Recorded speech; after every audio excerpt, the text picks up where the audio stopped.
सत्याग्रह, खेड़ा सत्याग्रह, एक आंदोलन और उसके स्पेक्ट्रम की ये छोटी सी बुक। किसी यूपीएससी एस्पिरेंट के घर में ये बुक ना हो ऐसा हो नहीं सकता।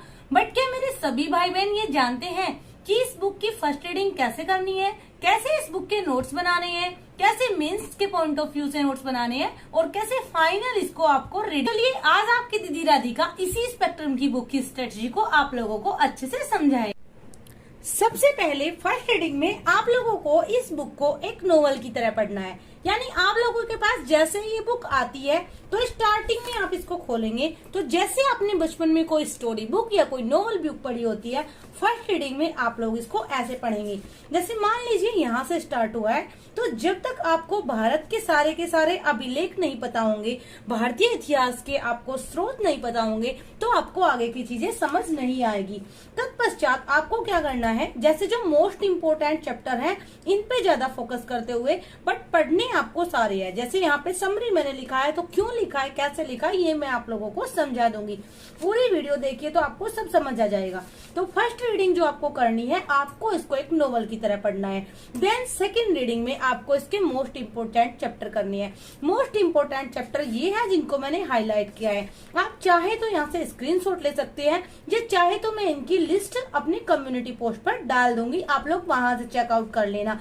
एंड सेकंड आपको क्या करना है, सिंह में आप लोगों को जो most important only highlighted chapter है, आप लोगों को ये करने हैं। सारे के सारे चैप्टर आप नहीं करेंगे। जैसे कि आप देखेंगे यहाँ पे मैंने ये वाला चैप्टर छोड़ दिया, इसको मैंने समरी लिखा है, तो इसकी ओनली हमें समरी करनी होगी। बट जो चैप्टर हाईलाइट हुआ है, ये हाईलाइट नहीं हुआ है, तो इसकी ओनली हमें समरी करनी है। बट जो हाईलाइट हुआ है उनको हमें कम्प्लीटली अच्छे से करना है। आप आ जाएंगे अपने नोट्स पर। तो चलिए सबसे पहले मैं आप लोगों को बताती हूँ मैंने प्रीलिम्स के नोट्स कैसे बनाए हैं। तो ये है मेरे प्रीलिम्स के नोट्स, और प्रीलिम्स के नोट्स में जैसे कि आप लोग देख सकते हो यहाँ पे बंगाल के गवर्नर जनरल।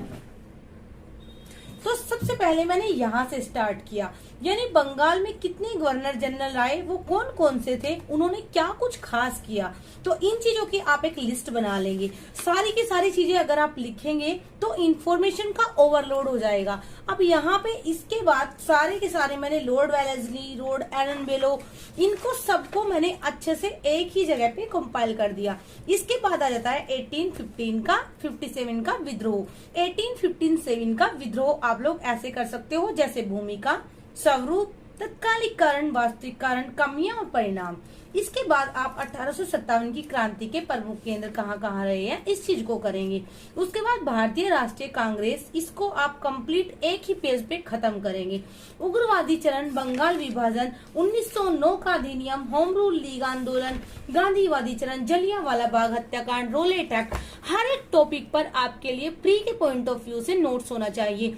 ये नोट्स आप गूगल से भी बना सकते हो या फिर अपनी बुक से भी बना सकते हो। मैंने ये नोट्स अपनी स्पेक्ट्रम की बुक से बनाए हैं, तो मैं आप लोगों को रिकमेंड करूंगी कि आप अपनी स्पेक्ट्रम की बुक को 2 बार जब तक अच्छे से ना पढ़ ले तब तक आप नोट्स बिल्कुल ना बनाएं, बट उसके बाद आप नोट्स अपनी बुक से ही बनाएं।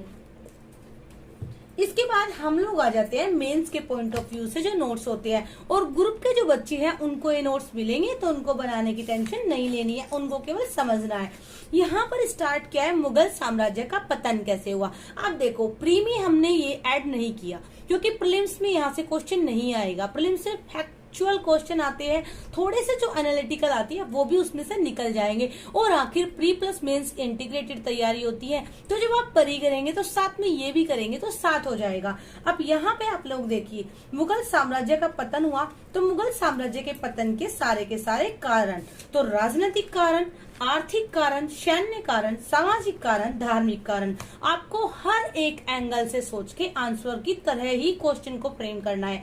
आप लोग देखेंगे अगर एग्जाम में मुगल साम्राज्य का पतन पूछ लिया गया तो मैंने जो सेम लिखा है ना, वो एक तरह से आंसर ही है। आप देखिए पृष्ठभूमि, पतन के कारण, वहां पे थोड़ा और शॉर्ट में लिख देंगे। उसके बाद निष्कर्ष तक मैंने लिखा है।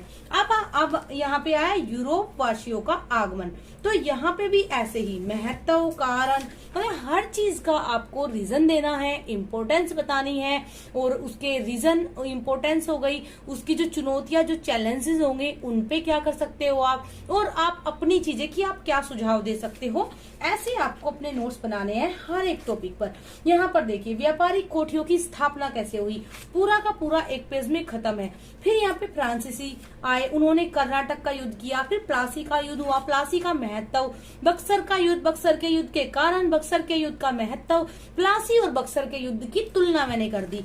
अब यहाँ पे आप आएंगे द्वैध शासन प्रणाली। आप लोगों को पता होगा ये बंगाल में हुई थी, तो आप लोगों को इसके नोट्स बनाने हैं कि क्लाइव द्वारा इसका समर्थन किया गया, इलाहाबाद की संधि थी। आप चाहे तो आप स्क्रीनशॉट ले सकते हो और इससे थोड़ा बहुत सीख सकते हो। आप लोग मुझे व्हाट्सएप पे मैसेज करते हो तो प्लीज व्हाट्सएप पे मैसेज ना करें। आपका जो भी डाउट है आप कमेंट बॉक्स में पूछिए, क्योंकि व्हाट्सएप में यूज नहीं करती हूँ ड्यू टू माई एग्जाम। तो व्हाट्सएप मेरे हस्बैंड यूज करते हैं इस नंबर पे, तो आप लोग कंफ्यूज ना होइए। आपको मुझसे जो भी डाउट पूछना है वो आप कमेंट बॉक्स में पूछिए। तो आप लोग वहां पे जाके बोलते हो मॉडर्न हिस्ट्री के नोट्स कैसे बनाएं, तो आप सीख सकते हो और आप ऐसे बना सकते हो। राष्ट्रीय स्वतंत्रता आंदोलन में महिलाओं की भूमिका क्या रही थी, और ऐसे ही क्वेश्चन यूपीएससी के मेंस में पूछे जाते हैं। 20वीं शताब्दी के कृषक आंदोलन, सारे के सारे आंदोलन जो मोस्ट इम्पोर्टेंट है। यूपीएससी में होता क्या है, यूपीएससी में आपसे ऐसे क्वेश्चन पूछे जाते हैं जैसे 20वीं शताब्दी के कृषक आंदोलन के बारे में विवेचना कीजिए। तो यहाँ पे आप लोग देख सकते हो, सारे तो हम बता भी नहीं सकते क्योंकि वर्ड लिमिट होती है। तो यहाँ पे आप चंपारण सत्याग्रह, खेड़ा सत्याग्रह, एक आंदोलन और उसके बाद मोपला विद्रोह हुआ था।